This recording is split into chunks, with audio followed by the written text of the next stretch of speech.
freaking gosh, I'm asking you to quiet down. We got some fun stuff, some exciting stuff, some insightful stuff for you today. Thank you all first for being here. I was sitting at the panelists earlier, we were looking around the room going, wow, the room's filling up. It's filling up with people who've been committed for a long time to impact our kids and our schools. That's awesome. Thank you for making time to come. Thank you for taking time out of your schedules to be here. All of us in the room have probably gone to more than one luncheon, but there's a whole lot of empty tables. There's a lot of empty tables here. More importantly, there's a lot of compassionate people here who are ready to hear how our schools are, the teachers in our schools, leaders in our schools are making huge differences. At the State of the System address a couple of weeks ago, Dr. Robertson said, the main theme of our story is our kids.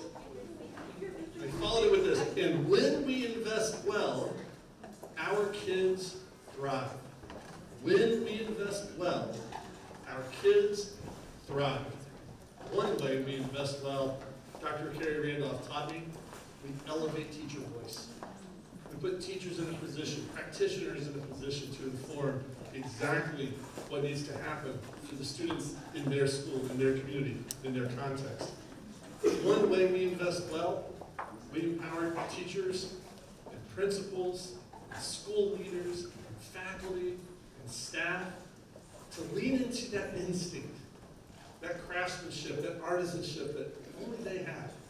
To know the kids that they work with every day, to know the families they work with every day, and not just inform ideas, but develop and deliver ideas that impact those students. I've had the pleasure of working alongside Dr. Robertson almost for a decade now, which makes me feel ancient. And it's no surprise when I heard that Karen Hollis went to Dr. Robertson and said, hey, we've got this idea. She pitched this idea of this School Resource Development Institute. I heard he immediately jumped on board. Yeah, that's definitely a thing we'll support.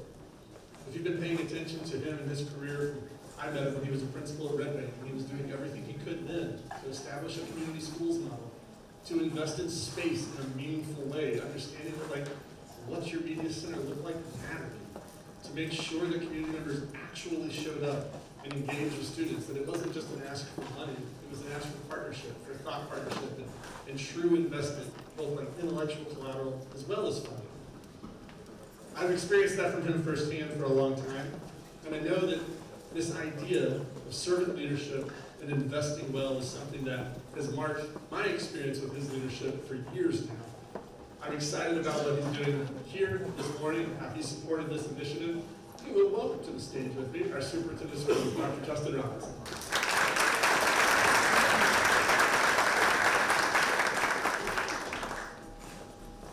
10 years, we're old, Michael. I would love to say that I said yes to a really good idea, but the reality is, if you know Karen Hollis, it is a poor career move to say no to Karen Hollis. I want to take a minute and talk a little bit about their team, because it's not just Karen, but it's really all the federal programs, starting with Angela Askins and going to everybody in that department. I know they put a ton of time in this.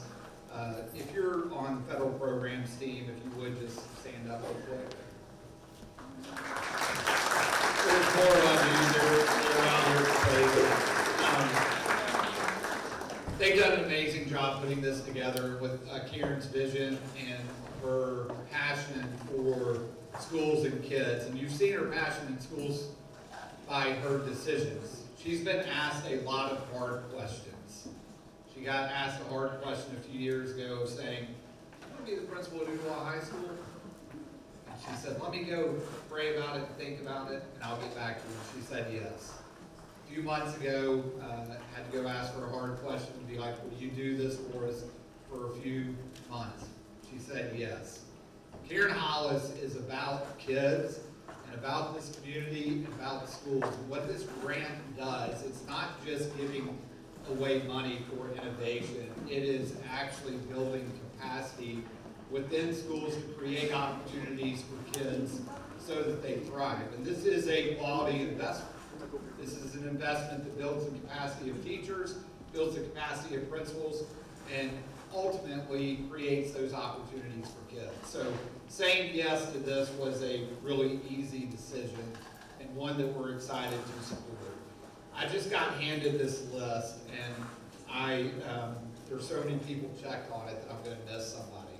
So I know there are a lot of people that have supported this initiative, and so I'm just going to ask a few groups to stand up because I don't want to miss anyone's name. But I know that we have people from county government here, from the mayor's office. If you guys don't mind standing up.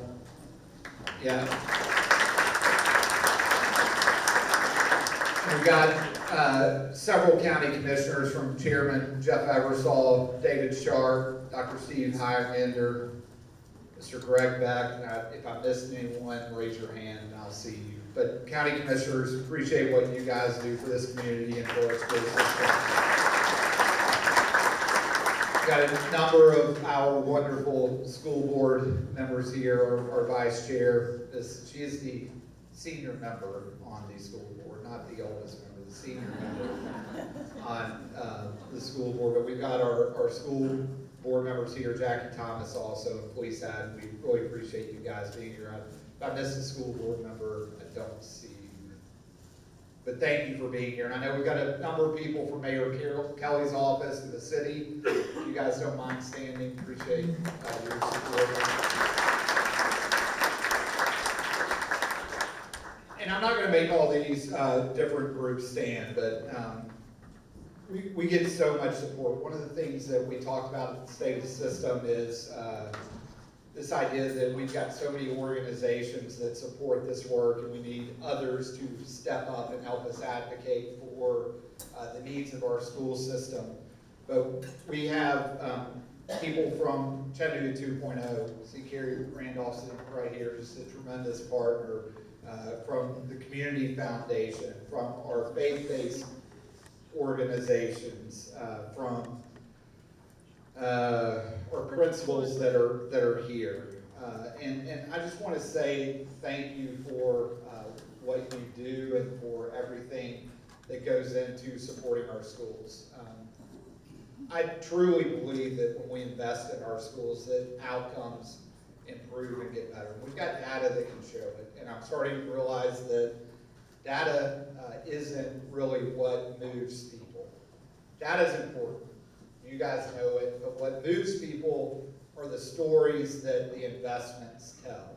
And hopefully what you're going to see today are stories from these groups of leaders and teachers and kids that put these pitches together that are really going to do extraordinary things, not just with these projects, but with the capacity that they're building within the schools. And so I appreciate you being here, appreciate you supporting it. Principals, teachers, leaders, kids, thank you for the work that you put into it.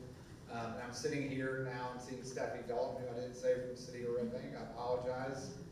Thank you for being here. And again, just from a community aspect, we're thankful for what you do to advocate for Hamilton County schools, and most importantly, to help us tell the story. Again, because the stories are what really sell a product that is much better than what people often want to hear. And I'm thankful for you being willing to do that and being here with us today and supporting this event. Karen, appreciate you so much. Appreciate your team, this opportunity that you've created for kids. I know you're going to say it's not you, but without a leader with vision, it wouldn't happen. So thank you for what you've done.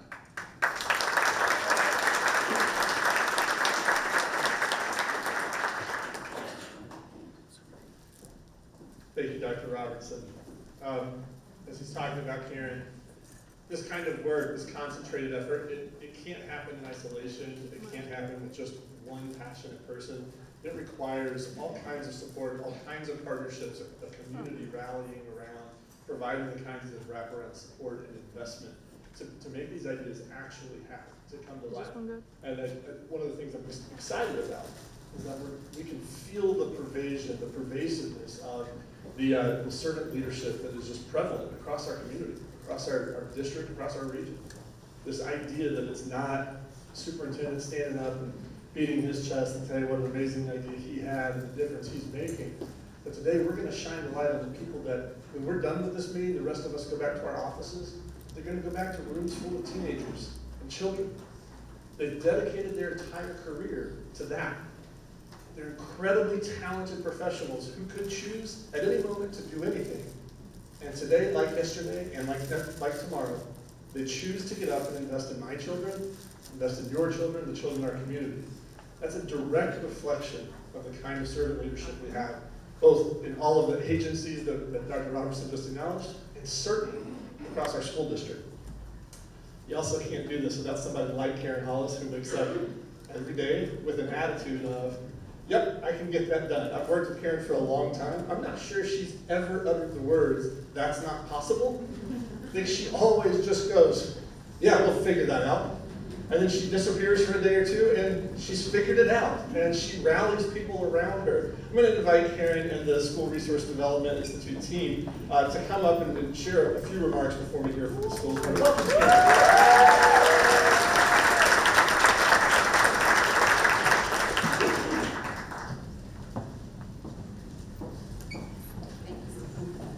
This better be the last time I hear the name Karen Hollis.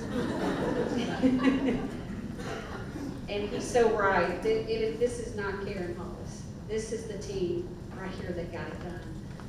To my right, I have Dylan Norton. And Susanna DeMaria. We don't vision by ourselves.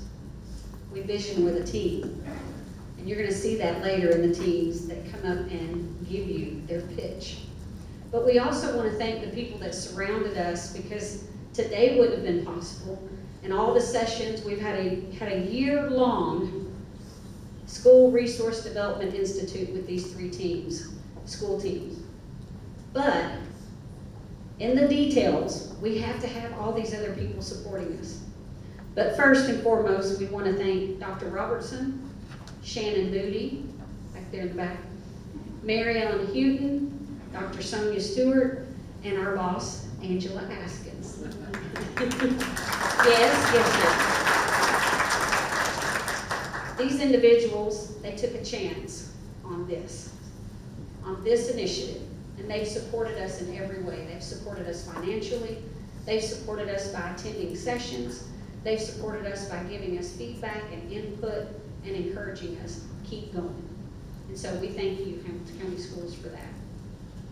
Also, we want to thank Mickey Jones he's from Food City. There he is, Mickey in the back, and he brought Food City with him. Well, not all of Food City, just a few people.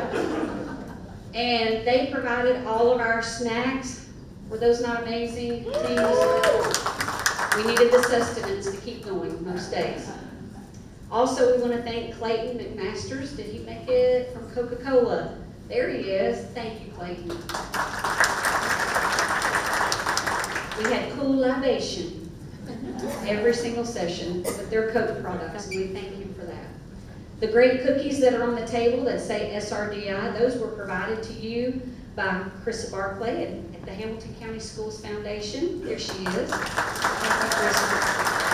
And she also has been a great think partner for us. Public Education Foundation, Dan Challoner and his team, thank you.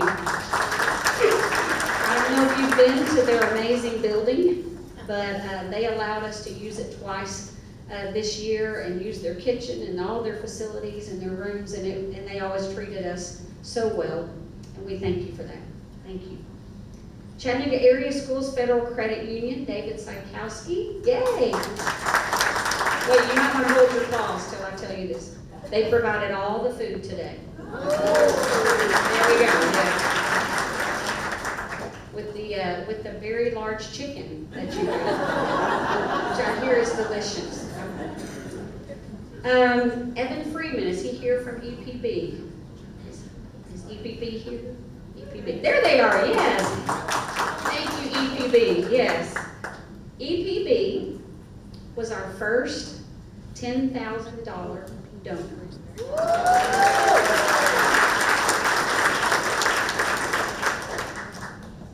We're so appreciative and grateful for your generosity.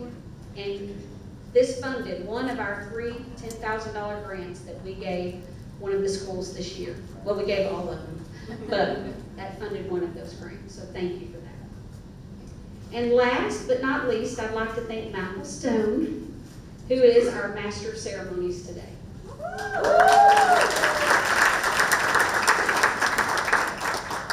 He currently serves as the Vice President of Innovative Learning for Public Education Foundation, where he's helped lead thousands of educators through initiatives like Teacherpreneur and Volkswagen eLab. Prior to this role, he was a teacher for Hamilton County Schools. He taught math and computer science. Before serving as an Albert Einstein Fellow at the National Science Foundation in Washington, D.C. Very impressive. That's only this much of his resume. He's very impressive. So if you want to elevate an event, this is the guy to have, right here. So thank you, Michael, for doing this for us. We really appreciate that. And thank you, all of you, for being here today. This would not have been made possible if you hadn't shown up and eaten our chicken. And today, I want to encourage you to encourage our teams today. They've been working really hard for an entire year, not just on this, but on a lot of initiatives that we've thrown at them. Dylan and Susanna, we've been writing a curriculum that didn't exist before this year. And it's been so much fun getting to do it with these three teams. So we appreciate you guys. All right, I'm going to turn it back over to Michael and let him help me not fall down the steps. Thank you.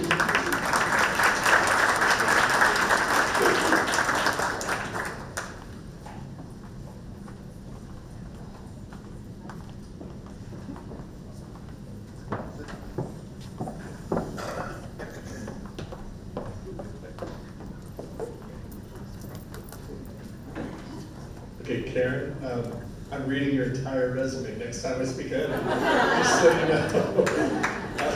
This is not about me. This is not about Karen, it's not about Dr. Robert. Today's about our students, our teachers, our school leaders. It's about the folks that get up every day and do this work. What you're going to hear in just a moment, you're going to hear from these schools, from these teams from schools who've been spending a year just doing intense work, really thinking deeply about how do we bring the next thing that's necessary uniquely to each of these schools and communities. They've been practicing and planning, strategizing, and doing all kinds of stuff. They're going to be pitching to the room. I'm going to give you some instructions about your role as the room in just a moment. But first, we're really kind of pitching to the panelists. So we've got a team of panelists here. It's my honor to get to introduce these folks briefly. I'm going to tell you, as a Stone, I was always at the end of alphabetized lists. And I get the pleasure of working with Dr. Edna Varner, who's both my colleague, friend, and mentor. We're starting backwards alphabetical order. Dr. Edna Varner serves as the Senior Advisor of Leading and Learning at the Public Education Foundation, and I think she serves on the board of every organization represented in the group. She's an amazing friend and ally, a champion for our kids and our teachers. Sorry, the rest of the panelists, I know her best. I'm not giving anybody else that same introduction. Next is Dr. Carrie Randolph, the Executive Director of Chattanooga 2.0. Then Grant Knowles, Director of Innovation and Fine Arts at the Hamilton County Schools. John Barastecki, the Manager of Community Investment at Community Foundation of Greater Chattanooga. And Taryn Anderson, the Vice President of Community and Corporate Engagement for the United Way of Greater Chattanooga. Give our panelists a hand.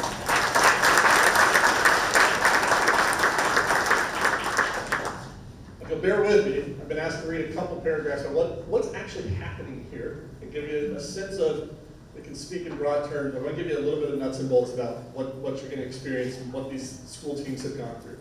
So the School Resource Development Institute is a pilot initiative that brings an innovative approach to school development that leans hard into this critical idea that practitioners are best informed to design and implement programs for their school, their community, their culture, and in their unique contexts.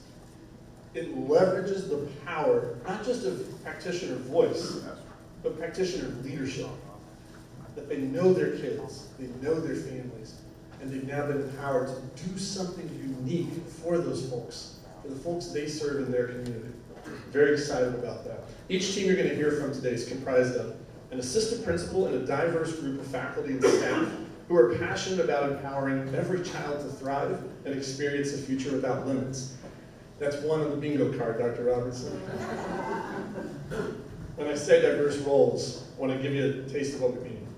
Today you're going to hear from teachers, from assistant principals, from bookkeepers, from social workers, from instructional coaches, from behavioral specialists, from community specialists, and I'm not sure I got the whole list in that list. This is not just the folks, not only the folks that teach our kids, it's the folks that makes our school run. The folks that we used to say, anytime you want to know what's really going on, you don't walk in and ask for the principal, you walk in and ask for the secretary. She knows what's happening. She's going to make it happen. We need something done, she's going to get it done, or he's going to get it done. Some of our schools. It's about rallying that entire group of folks at these schools.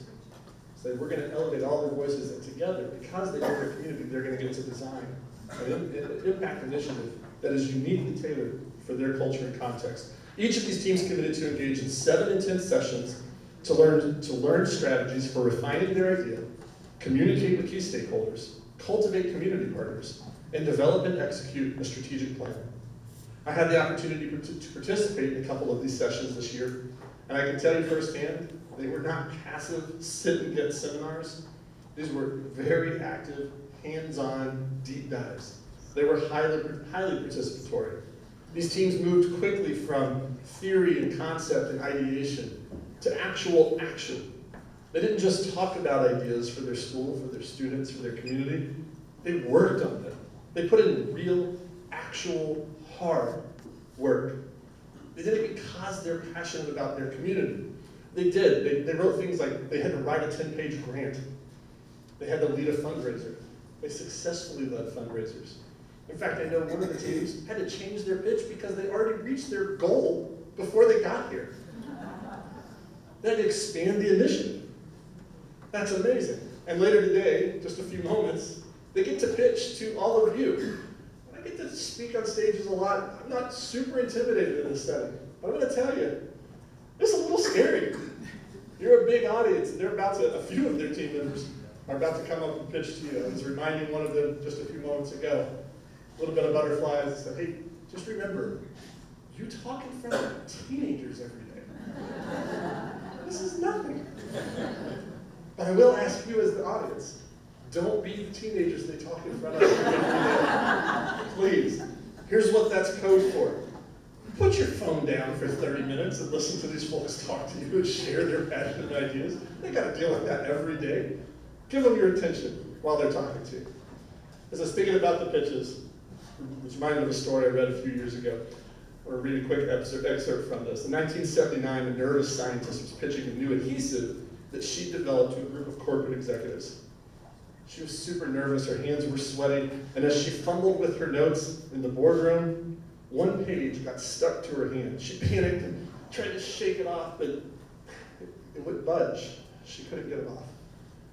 Her head dropped, the room got silent, and then finally one executive at the table muttered, wait, was that the glue? She sheepishly nodded. Yeah. She thought she'd ruined it, but instead the executive smirked and popped up and goes, I think we found our marketing campaign. The company ended up investing. You've heard of them. That glue went on to become the adhesive. It's on the back of Post-it notes. Since 1980, they've sold more than $20 billion worth of Post-it notes. That's some really expensive paper.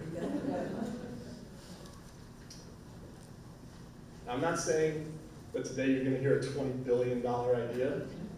You might. But as a dad of 4 kids in Hamilton County Schools, a lifelong educator, I know this. I know you're going to hear about an extraordinary value of impact on kids' lives. It can't be counted in dollars. It's counted in people. It's counted what Dr. Roberts was talking about. It's counted in the stories of kids' lives and communities that are changing. See here, we're committed to making public education the cornerstone of a thriving, equitable society, serving as the foundation for opportunity for everyone. Today, I'm confident you're going to hear 3 incredible ideas, and you're going to have opportunities to partner with the teams that you hear from that I'm certain will yield significant impact for the students in their schools and the communities in which they serve. If we could play the video, give everybody a little bit of a taste of what's happened to get us here today. Rick Warren said, "You only can make a difference by being different." Hamilton County Schools School Resource Development Institute is a different approach that has already made a difference in 3 schools. SRDI is a new and innovative initiative designed to build schools' capacity to raise funds and other resources to benefit their students. Currently, some schools in Hamilton County consistently raise funds to support additional staff, program, and school needs, while others do not. What would happen if every school had the capacity to intentionally and consistently access the resources needed to achieve their dreams? This question led to the development of the School Resource Development Institute. 3 school-based teams from different areas in Hamilton County formed for the first cohort of this year-long in-depth training institute. The teams learned not only how to successfully raise funding through grants, donations, and other means, but also how to develop impactful projects that will best utilize the community's resources to enhance student experiences and promote learning and growth. Each school and community has their own strengths and needs. How can schools be empowered to dream big and answer the questions, if we had additional resources, what would make the biggest impact on our students? And how can we make that dream a reality? SRDI encouraged each of the schools to build strong connections in our communities, to tap into available resources, and to be responsible stewards of those resources. I wonder how public education might change if each school had the capacity to partner with their community to provide students with the best opportunities to thrive above and beyond the basics. It is our hope that SRDI can continue to build schools' capacity to harness community resources to go above and beyond for our students, so that all students thrive and experience a future without limits. This year, the first cohort of SRDI teams spent hours working together to dream big for their students and develop the skills and resources to support those dreams. Together, these teams have already accomplished great things, and we are thrilled to recognize their efforts and see what they achieve in the future. Empowering minds In reviving knowledge. engage, collaborate, create. Learn more, be more. Woodmore at Woodmore.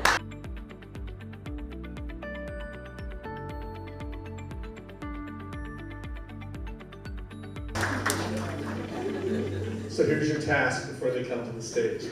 Your task in just a moment, each team is going to pitch their idea to the panelists and to you. The panel is going to engage in a little Q&A. They'll ask some clarifying questions. They're going to give them some early feedback.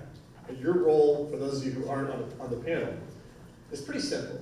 Be an active listener.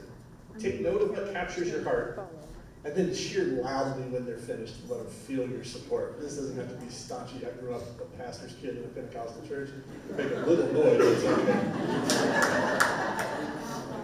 In fact, let's practice real quick. We're going to practice. Here we go. Wasn't that amazing? Give Woodmore Elementary a round of applause.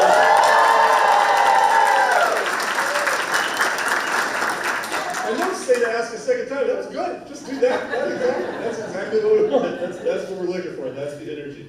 Okay, I was asked to specifically clarify this. The Q&A time is for the panelists, not for the audience. I'm going to say that one more time. The Q&A time for the panelists, not the audience. But at the conclusion of the program, that each school is going to have, they've got booths set up over here on the side. They've got QR codes and pamphlets and documents for you. If anything captures your heart, go over there and connect with them. Maybe the most important thing that happens today is somebody in the room goes, man, I didn't know that was happening at that school. I could help with that. Draw that connection. Don't let that walk out the door and not make those connections with the educators you're going to hear from today. Now, I will say, there's a little caveat to that. If anyone does have the capacity to write a $20 billion check, you can interrupt. Go ahead and make that offer. And at the end of the day, I've got some E-Labs I'd like to talk to you. I've got an idea there. Now, here's what's going to happen. We know you're going to be inspired, you're going to be impressed. There's going to be a lot of thoughtfulness and passion that are going to come from these schools' pitches. You're going to hear from the folks who wake up every day and choose to teach our children. who choose to dedicate their life, their career, to our kids. I believe Woodmore Elementary is the first school up, and they've got a cool walk-up video. So whoever cues that up, we can get the Woodmore video. Woodmore, come on up. Woodmore Elementary School was built in 1954 and has been educating future leaders for over 70 years. Our current population is 360 students and has increased in diversity with the addition of many families from all over the world. We have students from 9 countries who speak many languages, including Arabic, Dinka, and several dialects within Spanish. As one of the last small neighborhood schools in the Hamilton County School District, Woodmore has educated school board members, first responders, a community superintendent, countless teachers, and school district employees. Woodmore is often described as a hidden gem by visitors as we have some of the best teachers in the district. Many of our teachers serve as teacher leaders in our county and are members of the Hamilton County LEAD program that promotes teacher leaders, aspiring coaches, and assistant principals. Woodmore has worked hard to improve instruction, school culture, and connection, earning us the first level 5 on state testing in school history. As a school of choice, we have proudly created a culture where many families are choosing to come to our school because their family feels welcome within our hallways. From Woodmore Elementary, Assistant Principal Emily Brace and Reverend Dr. William Terry Ladd III.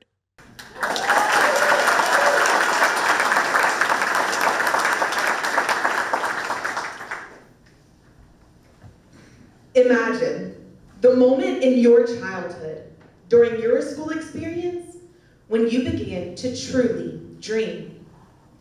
Dream about your future. The moment you found your passion. The moment you found something that brought you endless joy. Or maybe it's when you figured out how you could leave lasting change on the world. Today, we get to tell you a story about a young boy. He's a 5th grade black boy in a predominantly black elementary school. His school is located in an area plagued by poverty, where most students receive free and reduced lunch. He's been raised by his mother, along with his younger brother and sister. She works hard to provide for her children, but her work schedule limits quality time spent with her children. The young boy dreams of doing something big, but he often feels trapped by his circumstances. Being black and from a broken home, surely he will be another statistic, or will he? His 5th grade teacher who lives in his neighborhood recommends him to the school safety patrol. He accepts and has the opportunity to attend a field trip to Washington, D.C. with other school safety patrols from across the state. On this field trip, he is exposed to a world beyond his school, his street, and his circumstances.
and a historically black college and university. One parent felt the field trip was important for her son to, in her words, learn more about his culture, heritage, and opportunities he has now. Parents and teachers see the need for experiential learning opportunities for students to make real-world connections to the classroom, have stronger problem-solving skills, and greater aspirations for their futures. When students can see, touch, and engage with what they're learning, they dream bigger. Our hope is with these trips, they start to believe that could be me one day. At Woodmore, we have bright, curious, hard-working young minds eager to explore the world outside of their classroom walls. But right now, too many of our students are missing out simply due to financial barriers. We want to expand the learning environment and the opportunities that we can offer to our students. That's why we are seeking partners like you, people who believe in education, in opportunity, and in the potential of every child. This year, we were able to raise $17,300 for our 5th grade students to go on an overnight field trip of a lifetime, just like Dr. Ladd. With your partnership, we can ensure all Woodmore Elementary students get to go on experiential learning trips, cover transportation costs, open doors to life-changing experiences, and inspire our students to dream big.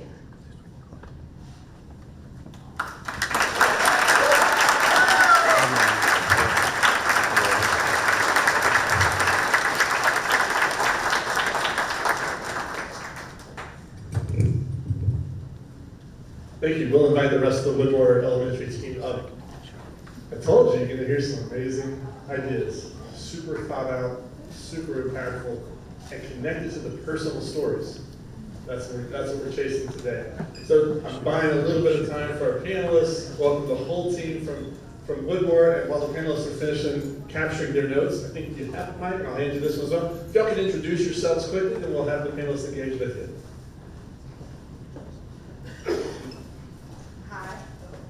Hello. Hi, I'm Emily Bryson. I'm the assistant principal at Woodmore Elementary. I'm William Ladd. I'm the STEM instructor at Woodmore Elementary School. Ray Kenya Walker, I'm the school social worker. Hannah Swope, behavior specialist. I'm Jen Johnson, I'm the PE goddess. Christopher Harris, community board coordinator.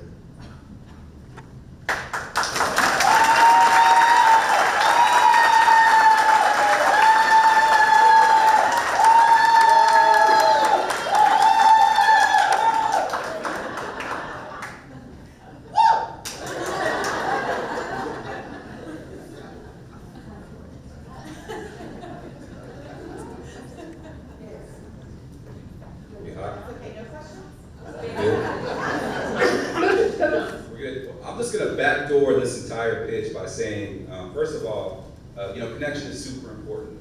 Young people learn from folks that they feel care about them, and I can tell that everybody in the Woodmore team specializes in that. And second, exposure to opportunities is invaluable for young folks. That's the name of the game. Just young people don't know what they're passionate about until they get an opportunity to experience something and connect with it and see where it goes. And so I'll just share as a parent who was able to access some financial assistance for my 3 kids a few years ago to attend summer camps that are very expensive, right? We all know the summer camp game. But the things that they learned there for 2 of my daughters set them up to be competitive for the audition process at Center for Creative Arts, the best high schools and middle schools in the state. So, without that experience and without that support, they would not have been able to have, that kind of experience that set them up for really life change. And so I just want to champion, this pitch that you've got in this proposal and how very important it is. So kudos to you. Well, 2 things. First of all, you must have known that I just wrote a check for $1,100 for my 8th grader to go on a field trip. And this felt too real for me. And it felt so real, in fact, that I'm going to use my privilege. You all have a QR code in front of you. I'm going to say, Michael, sorry. We're going to get our phones out. We're going to get our phones out right now. And you can go ahead and scan that QR code because this is so needed in our county. Great pitch. No notes.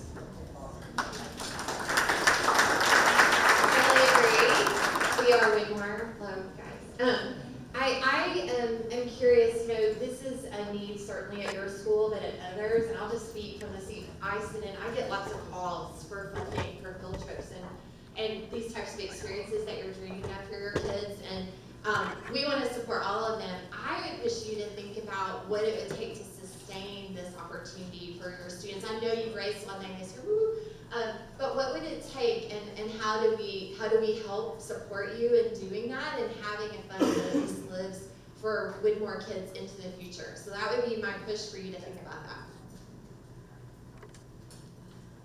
Okay, I came from a poor family, and I don't know until this day how my mom came up with the money for a trip of a lifetime, the World's Fair in Montreal. So you definitely going to get a contribution from me. Here's something I would just love to know. So many great things are happening at Woodmore. Of all the projects you could have chosen, how did this rise to the top?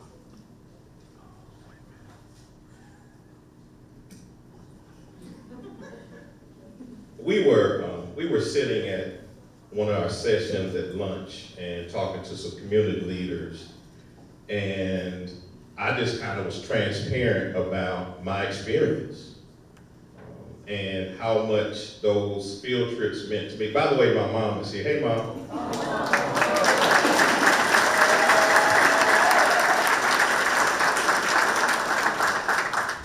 And from our community, it means so much for exposure.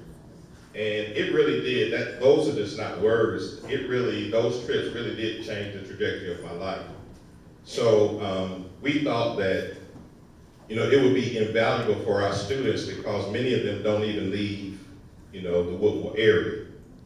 So exposure to different people, different places is so important for our community. And I think that's how we came up with our pitch. Yes. In our conversations, something that we had talked about is a lot of our students' parents had a negative outlook on school. So we were also really brainstorming ideas that would bring joy to our kids, but also tons of skills, life skills. When we're talking about an overnight field trip, the skill of packing a bag, we want to highlight the academic piece, the life skill piece, but also we really were passionate about bringing joy and rebuilding the positive school idea from our parents and our kids. I love joy as a clear learning target. Good. In a dream driver's dream world, the students get exposure as they start. It really grabbed my heart, showing the kids and what they were getting into. In a dream world, how might students co-plan experiences or ideate experiences with you all? Yeah, we went ahead and surveyed our students. We wanted to ask, are you interested in going? Where have you been? Have you been out of state? Have you been out of Chattanooga? What states have you traveled to? Where have you been? What are your experiences? Because we did want to tailor it to their needs. They need to have buy-in to it too. We want to, again, expose them to a lot of different things, but we also wanted them to have input into it, so it is something that will expand their knowledge and their excitement about things. So it was a little bit mixed of a bag, if we're honest about the results, because I don't think some of the kids quite understood, no, I haven't been out of the state, but I've been to Germany. So it kind of highlighted, okay, we definitely need to revamp how we're doing this, but look at how they're answering it. And then also asking the parents at the parent meeting, what experience do you want your kid to have? What would you like your child, that if you could send them on this, what would be your dream trip for your child so that they can experience? Because I think all of us up here and everybody at our school, I've been there for 9 years now, I know what my students are capable of. I need them to know and believe it too. And so I feel like these experiences are going to help them. I never thought I could do that. Oh, this is what I want to do, because they simply have never gotten to experience it before. So asking them about it, but also trying to expand that where they may not even know, and trying to blend the two on what they think they want, but then also finding something, oh, I didn't even know I wanted that, but now that's what I want to do.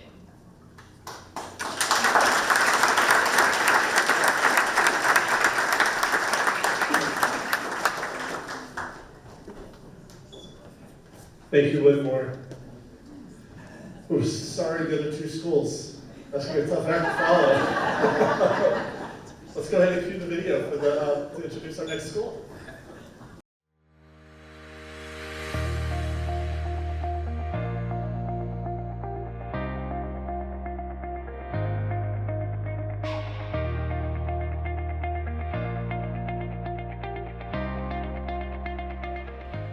Ooltewah High School has been a part of Ooltewah community since 1907, currently educating nearly 1,300 diverse students. OHS has multiple academic and specialized programs, including 7 career and technical education programs, an active ROTC, and a variety of advanced placement and honor courses. School also offers numerous extracurricular and athletic programs.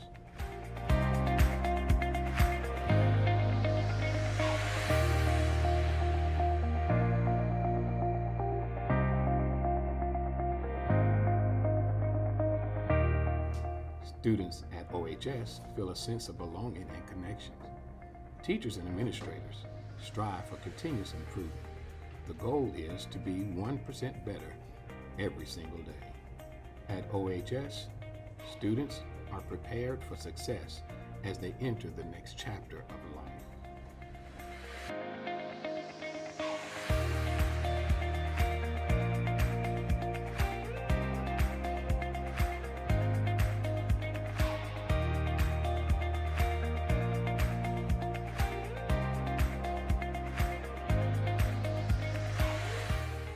Ooltewah High School, please welcome to the stage Mr. Lucas Hirschberger and Les Boyum.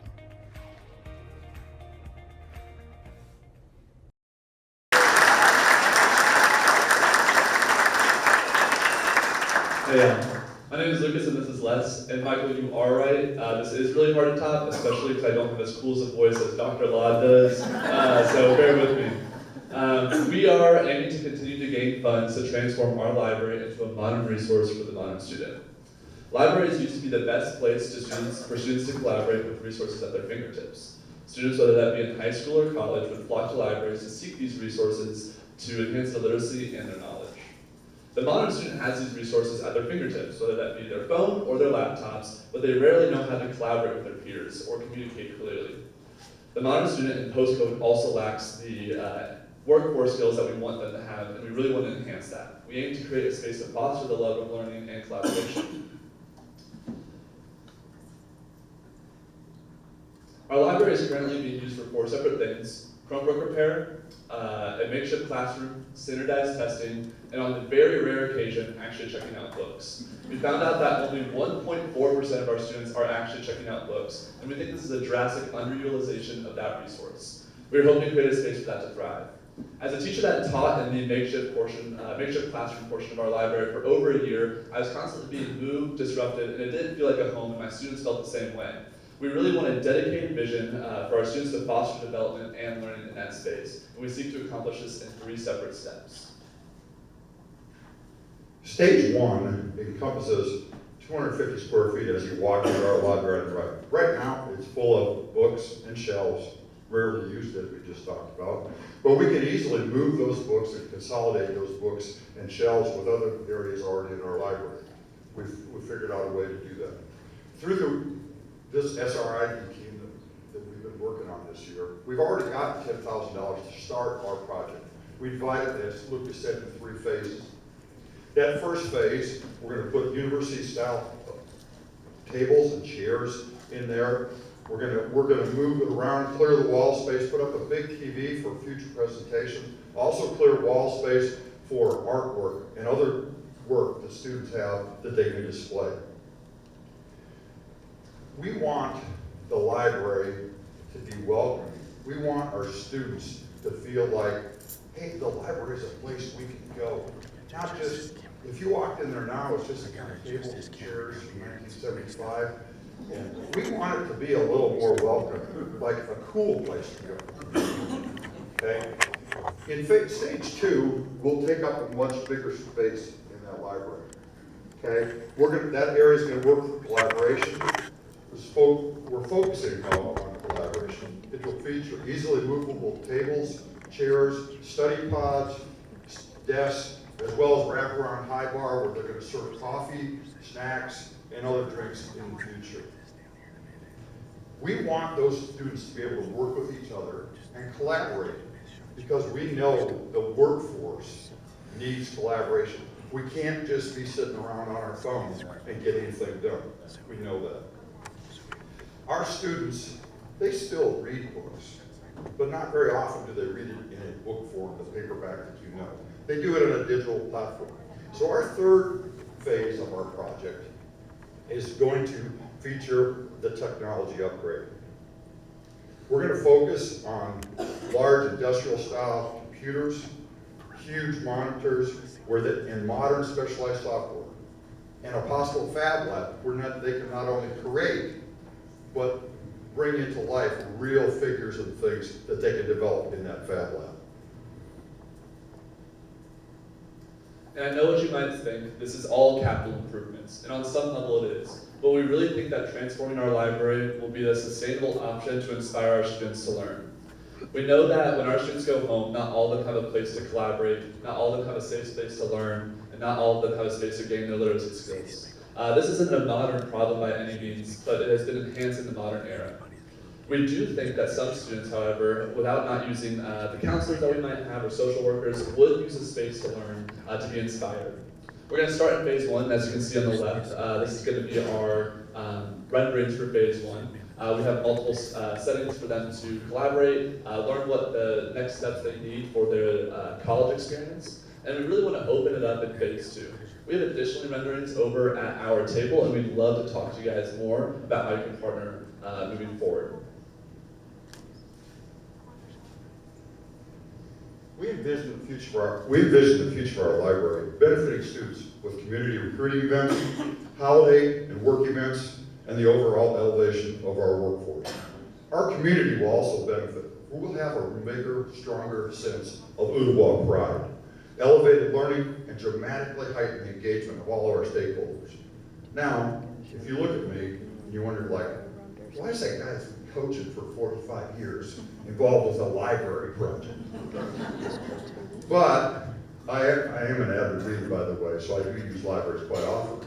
But we want it to be more, okay? As a coach, you are constantly, if you're being reflective, you're constantly, what can we do better? Even after I was involved in a state championship, what can you do better? How can we get it right? How can we get Jimmy better? How can we get Johnny better? How can we get Susie better? We're always looking for what can we do better? How can we make them better? So that's what we want to do. We want you to come alongside of us and make Ooltewah High School Library, and in essence, Ooltewah High School, better. We want you to find a way where you can plug in and help us with our library center. You can donate for any or all of the production costs that we're working on. You can do that as an individual or a partner. You can walk alongside us, hold our hand, point us direction, get us in touch with some people that we don't know about, that you might know of somebody that, hey, that's what they're into, okay? You can also assist us in procuring artwork, other things to display in there. And lastly, give a gift in kind and help us make Ooltewah High School and Ooltewah High School's library better. Thank you all. Thank you all for listening.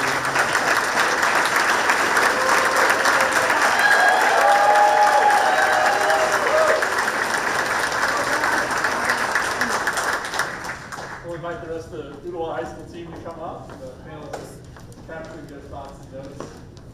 Having spent a little bit of time in Fab Labs in schools, I'm a little excited now about the potential implications here of what they could be doing as a big about revitalizing space. We know sitting in beautiful places in open space matters. Space matters. It matters for adults, matters for kids. So this kind of investment could be profound. Thank you guys for your trust. Go out! Go out! As you know, I'm Les Boyne. I teach wellness and PE at Ooltewah High School, and I'm the track coach at Ooltewah High School. And crazily, I'm also an assistant football coach at Tyner. Hey, I'm Audrey Wood. I teach English and AP Capstone and AP Literature. Hi, I'm Katie Bishop and I teach history. I'm Trista Schimmer, and I'm the bookkeeper at Ooltewah. I'm Dr. C. I'm assistant principal at Wise. And Lucas Hirschberger, our supply chain and logistics teacher.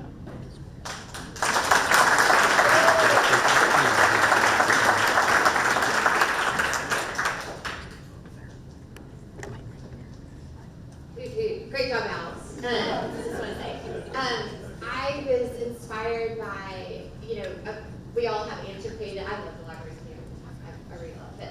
I appreciated the work that you mentioned around student voice, like that 1.4% statistic. I think everybody's going to leave here today with that in their head.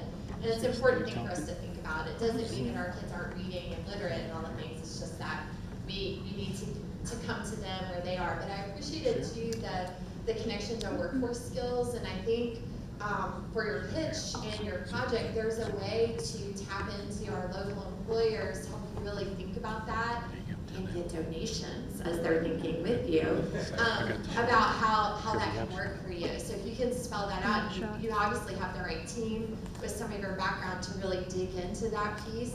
It's something I think we're all trying to figure out. What you're on the cusp of is that the skills our kids need today are different than they'll even need tomorrow and the next day. And so you're on the edge of thinking about that and creating a space in your school where that can come to life and be a process is kind of what I heard you saying. So I would encourage you to double down on that. And there's no question in that. It's just like, great job, and just maybe a little more thinking on the way to ask people to partner with you. Excellent. Hoot hoot. Yeah, hoot hoot. The 3 steps are really clear. It was being able to see the dual enrollment piece, the collaboration, the technology, helped make that very concrete. Wondering, what was the role of students in identifying and ideating how to respond to that? The role of the students, in fact, is a place, wanting a place and desiring a place that they can say that is theirs. And being the library is actually a place that we can highlight the learning. Some of us come from different schools where that we may have had a courtyard or somewhere that we kind of gathered. So we had students that were on the outwings that did not have a place to belong. And so that was their intake, their input as it relates to the library being a student center. I want to applaud that. He stole my question. I was going to ask about students. I really want to applaud you. When I was a kid, the library was a place of wonder. And now when I pass the library, it's not in Hamilton County, but in other schools. They're this vacant, dark place that nobody uses anymore, and it kills me. So of all the projects you could have chosen, I really applaud you for wanting to do something exciting for students by focusing on the library. And you're going to get a donation from me. Thank you. Yeah, this is a wondering and perhaps a little bit of a challenge. Just thinking about, piggybacking on this question here, what's been done to kind of capture student voice and sentiment, and certainly you want this to be a place that students like to be in, and it wants, to kind of match their culture and someplace they feel comfortable in. I wonder if there's opportunities to bring in a core of students in more of a leadership role, even in designing the space and interacting with architects or designers. But then you mentioned certainly artwork, with art students being able to display, invite their friends into the space. But then the coffee bar kind of made me think of an entrepreneur kind of training opportunity. Could be in collaboration with a local store as well. So just wondering if y'all thought about that and even a challenge to go deeper. Yeah, absolutely. We 100% agree. Our school is currently operating with a cafe in it already, and we are starting a school store right now. And we think that it'd be an awesome retail spot for both of those to have students interacting with students, right? And having them be the entrepreneurs. My current seniors are working in our school store and kind of innovating it. And we think that maybe the next step would be being in that library and getting to do direct sales to their peers. Love that. I love that you said the library from 1975, because I think you took all of us to a place that we remembered how hard the chairs are, and they don't really work, and sometimes they have tennis balls, and they're all mismatched, and all the things. But the one thing, and I may have missed it, I may have been making notes, did you have a current picture in your pitch deck of what it looks like today? I saw your future visuals, but today? No, ma'am. That would be the one piece of feedback I would share is, Yes, we all kind of went back to that, but if we have some people who maybe went to elementary school or high school in a different state and they had all the money in the world for their schools and the most state-of-the-art library ever, they may not have been able to connect with that. So I think sharing what that picture looks like today to say, here's where we're going to where we want to take, or excuse me, where we are today to where we want to take it. And then the other piece I think that you can add to your pitch is you're thinking about your corporate people in the community and some people in here. Maybe they have warehouses full of furniture. As you hear in the community, we all hear through the grapevine, right? Like we know what's going on with TVA and they're returning to the office. They're probably going to get rid of some old furniture that old to me as a nonprofit and old to you as a school, it actually means like innovative and brand new and exciting. And so just keeping your ear to the ground with corporate partners who we know have warehouses full of furniture and they would love to have a tax write-off and send it to you. So just creative ways to think about in-kind that you mentioned.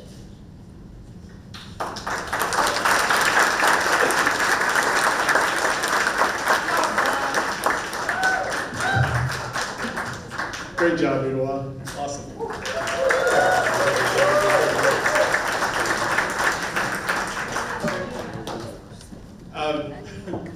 If your corporate will take your furniture, please don't send your old computers.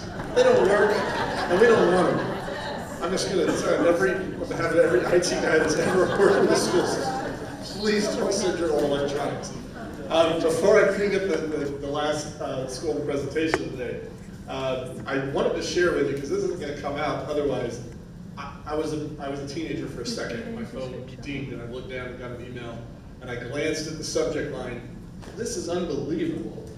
Ginger Frady, who is the principal at Red Bank Middle School, who's going to present next, has just been invited. She's going to moderate a fireside chat with Stevie Van Zandt.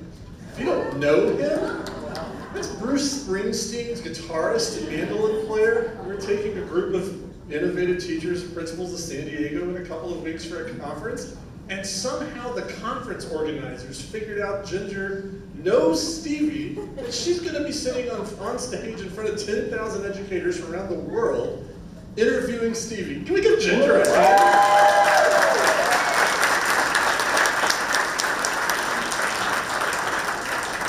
That has nothing to do with the program today. That's amazing. You should know. If we can play the video, Red Bank Middle is going to come and share their initiative.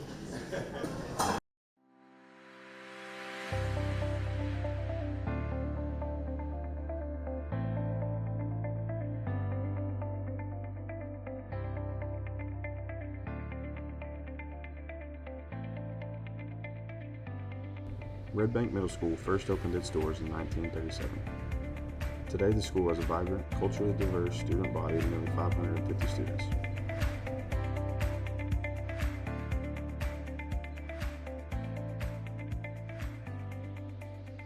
Red Bank Middle offers many exciting, innovative programs for students, including the coffee shop, guitar club, electric art club, and ROTC. Students have embraced multiple grade level homeroom and connection classes that connect them across all grade levels.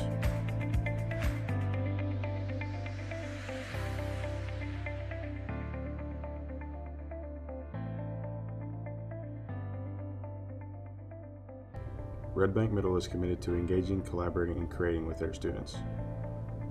Students understand that adults care about them and that they are important. We encourage student advocacy beyond the walls of the classroom, offering our students real-life experiences that develop their growing awareness of opportunity and responsibility in the world around them.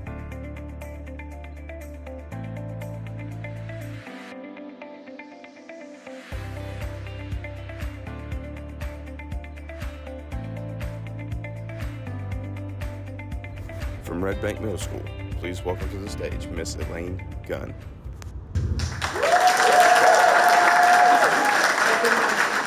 I was nervous about giving the pitch, and I told a friend, and her solution in all of her wisdom was to hum a song. So if I start humming Twinkle Twinkle Little Star, you know what's up. All right, elementary school is a time for foundational learning, and they're really cute. And high school is a time for college and career readiness, and they're nearly grown.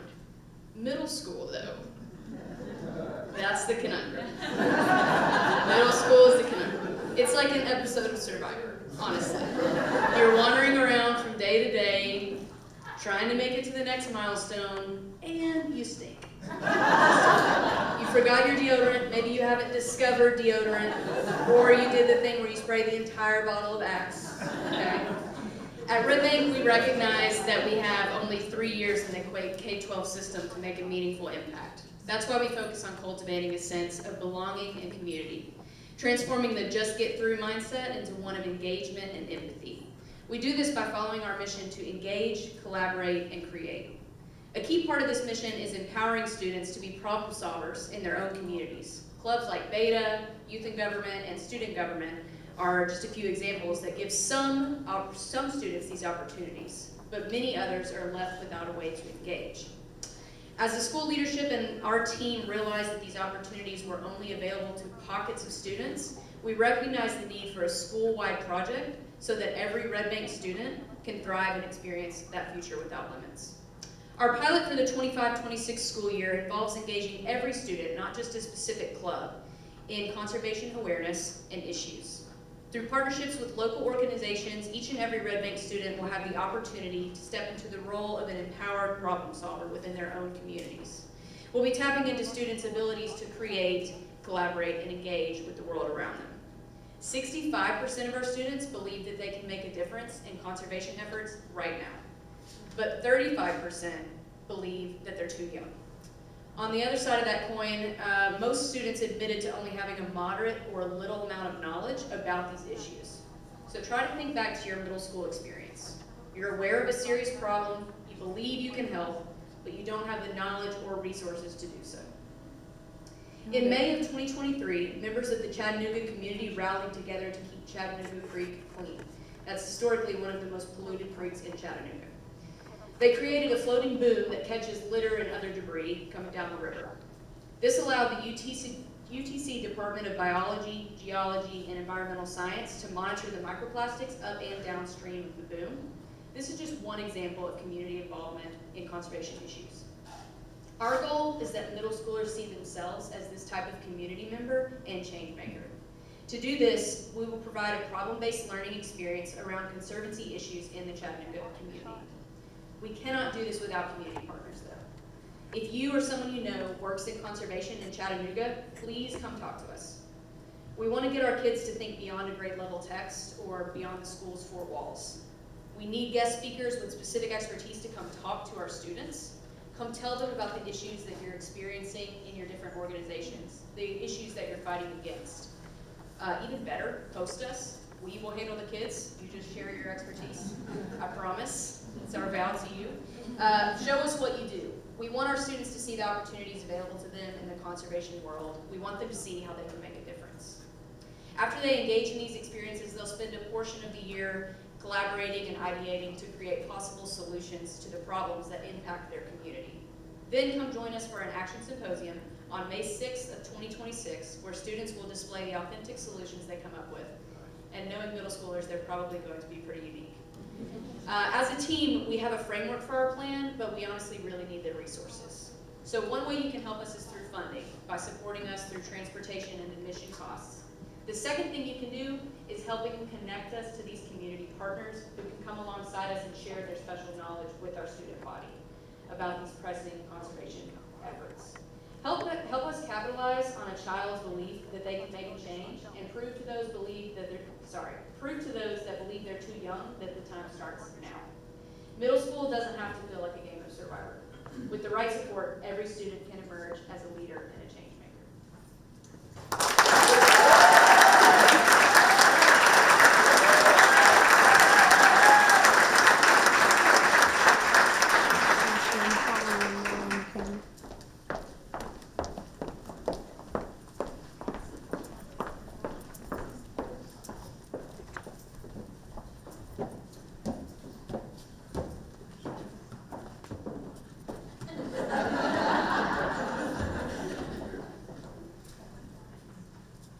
She gave it to me, so I guess I'll introduce myself first. Matt Murphy, I'm the student support coach at Red Bank Middle.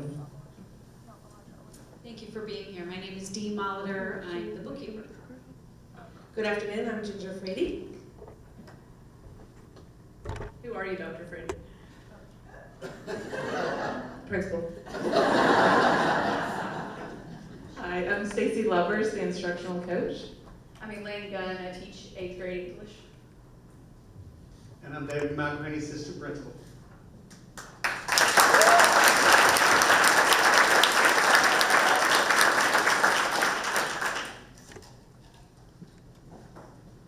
I'll say, I appreciate the data. I can tell that you really surveyed your student body to figure out where folks are at. I appreciate also you taking into consideration where your student body is developmentally, and I know a lot of middle school students are asking the questions, do I have what it takes to make a difference in this world? And that y'all are providing an opportunity for them to answer that in the affirmative and for it to have real world consequences, projects that they can see having a positive effect on their community. So I'm just inspired. I applaud the way y'all have gone about figuring this out. Thank you.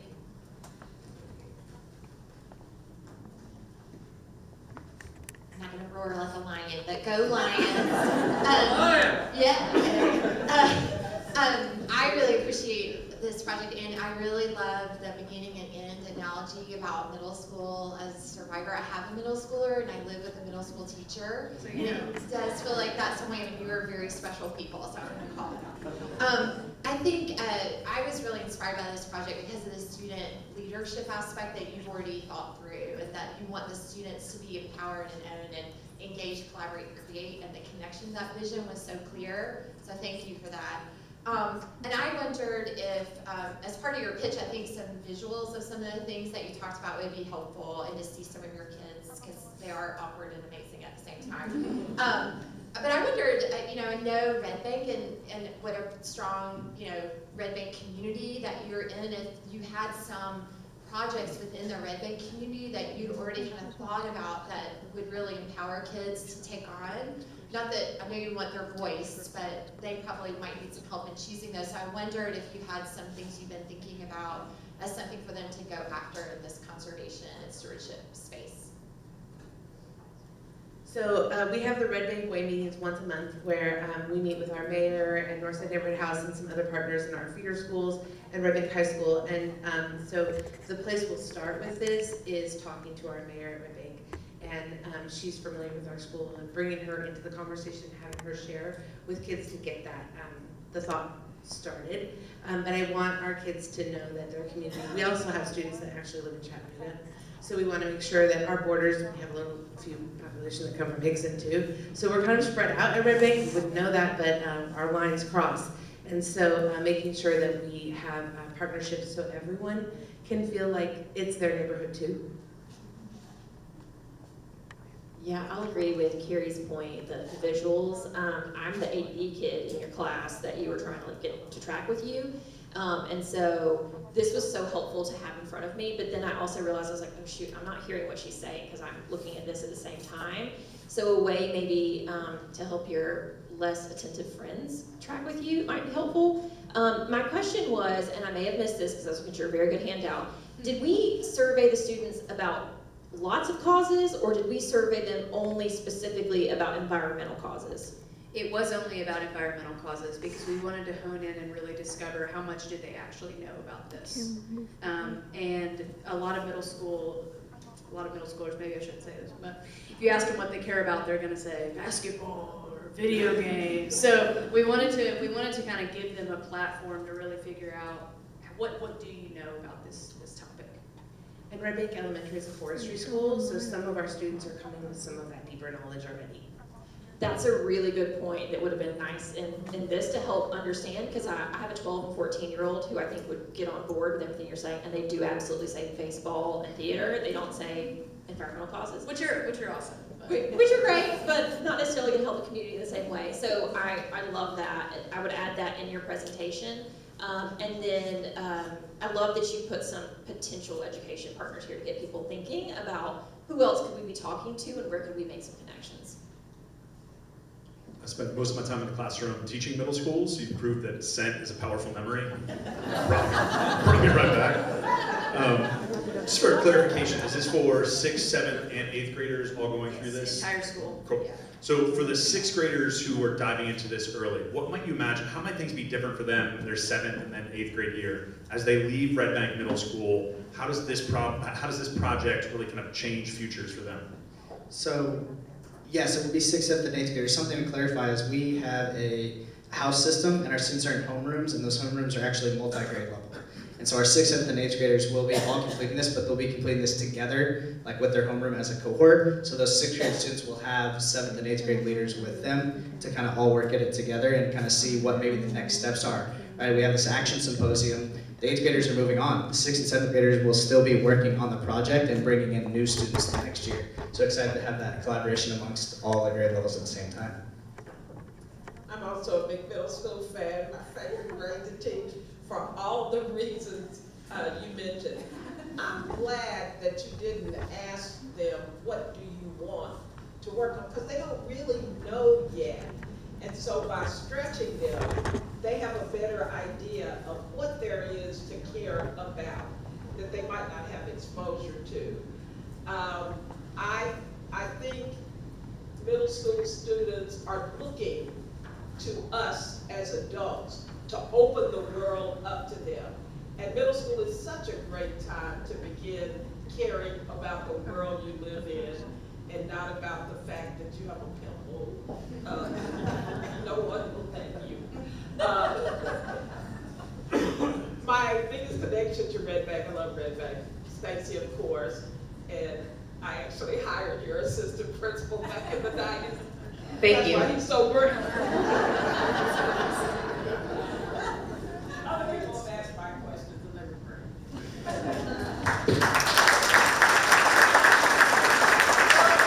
I will be contributing. Okay, we're gonna close out. We've got Karen and the team are gonna come up and get a brief award presentation from them, very, very brief, and have an opportunity for you to engage with the teams at the tables. While they're coming, I'm sure you're familiar with the story, but I just want to call you back to sort of our next steps with these teams. If you're like Edna and would like to just write checks, awesome. You're like me with 4 kids at home. Yeah, scan the QR code. If you're not quite like Edna but want to give money, scan the QR code and do it that way. That's a great way to provide support. I also want to call out, as we talk about partnership, you may have heard the old story about the little girl on the beach with the starfish. There's a bunch of stranded starfish. And she throws one back, and the guy says, well, what are you doing? You can't make a difference. There's so many stranded here. She throws another and goes, I made a difference to that one. Well, I would contend that today, that story is clearly dated. Because today, that young lady on the beach throwing starfish back would have had a phone in her pocket. And she'd have thrown one back, and then she'd have gotten her phone and gone, hey, there's a bunch of starfish on the beach. I need some help out here. Would y'all come help us? So if you're in the room, and you got an opportunity to go over and throw a starfish back, do that. But if you're in the room and you're like, I don't have a way to help with conservation, but I know 5 people that should know about this. I don't have a way to support Woodmore trips. I don't have a way to necessarily impact the library work that they're doing in Ooltewah, but I know 5 companies who should.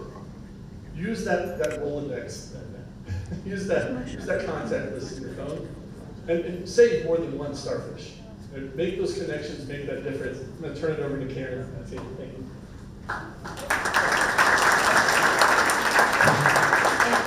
Thank you again, Michael. You've done an amazing job being the master of ceremonies. And thank you, panelists. We love your input, your questions.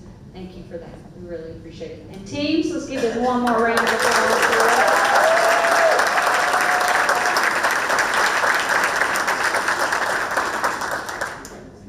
So as stated earlier, each team had to complete a 10-long-page grant proposal where it was scored by 5 different independent evaluators. These were not competitive grants, but they were only awarded the grant if they followed the guidelines and made a minimum score on a rigorous rubric. The standard was high, but I'm happy to announce that all 3 schools were awarded the $10,000 grant.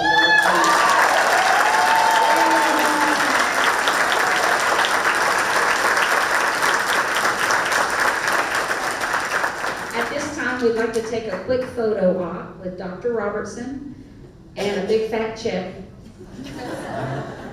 Don't you just love a good big fat check? It's bad with the drive-through though.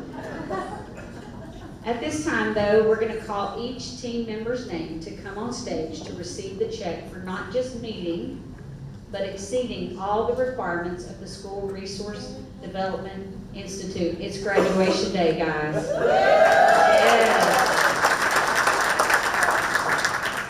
And I want to say one quick thing. Not all of the community superintendents could be here, but they were great supporters for SRDI, and more importantly, the schools they serve. So thank you. At this time, here we go. We're going to start with Ooltewah High School. Dr. Cedric C., Assistant Principal. Come on up.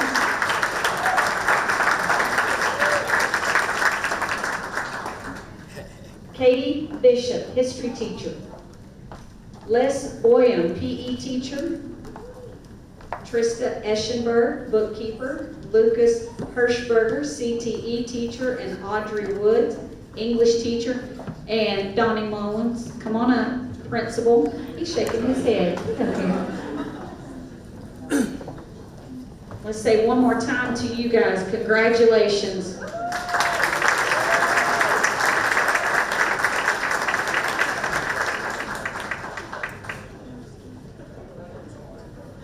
Is this a secure stage? I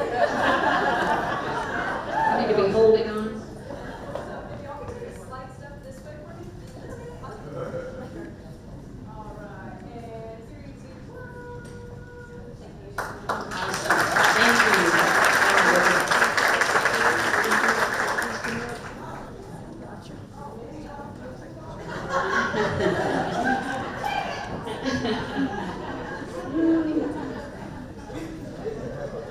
Would Dr. Shane Harwood come to the stage for the next shoot? Come on up. He is Community Superintendent for Red Bank Middle School. Red Bank Middle, start making your way here. Dr. Ginger Frady, Principal. David McElhaney, Assistant Principal. Elaine Gwynn, English Teacher. Stacy Lovers, Instructional Coach. Dee Molitor, Bookkeeper. And Matt Murphy, Student Support Coach. Come on up. Give them one more round of applause there.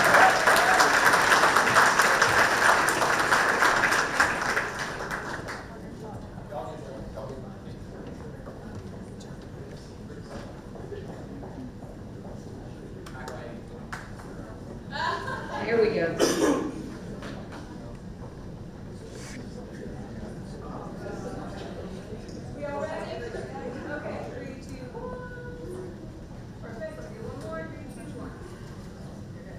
Awesome. Thank you. Congratulations.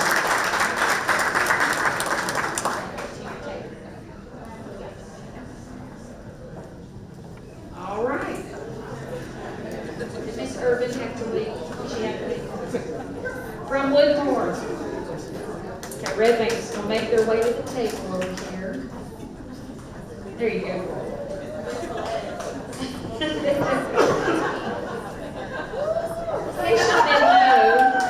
case y'all didn't know, this was the voice of the video.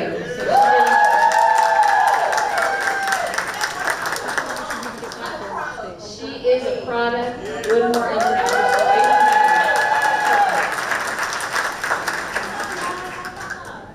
From Woodmore Elementary, Emily Brace, Assistant Principal. Christopher Harris, Community Forward Specialist. Dr. William Ladd, III, STEM Teacher. Hannah Spoke, Behavior Specialist. Rakenya Walker, Social Worker. And Miss Upton, you knew I was going to call your name. Come on up. Principal of Woodmore Elementary. Congratulations.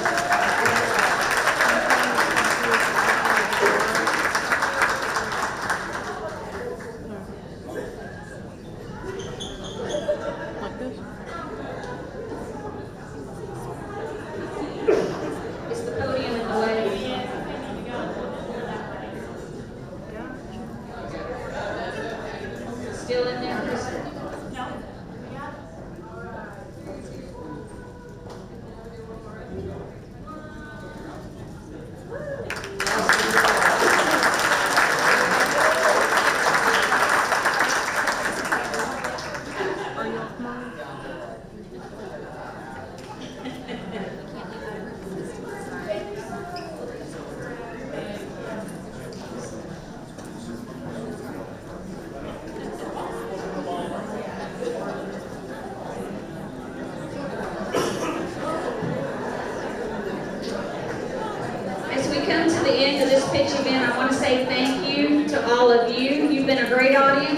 yourselves a round of applause? Yes. Teams, our SRDI team wants to thank you. We want to congratulate you, but we want to thank you because you made the dream we had for SRDI come true. Thank you for that. And you have set the standard so high for every other SRDI cohort following you.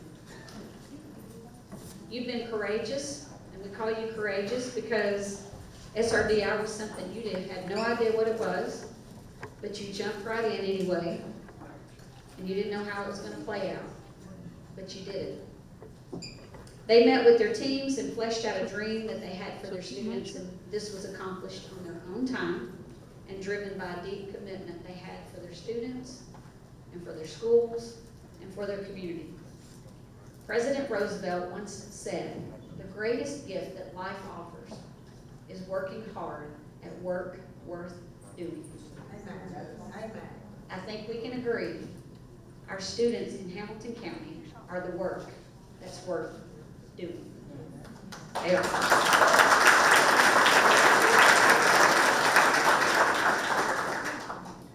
I would consider all of you standing along that wall champions for children. Yes, right. You are. And our hope is that you have been as inspired as we have by them.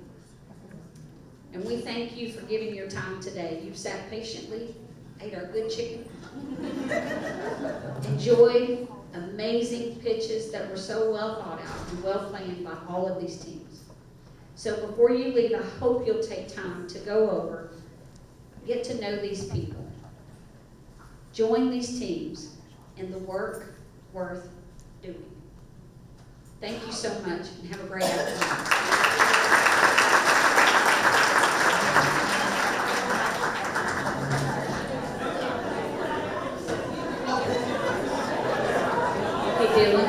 Dylan.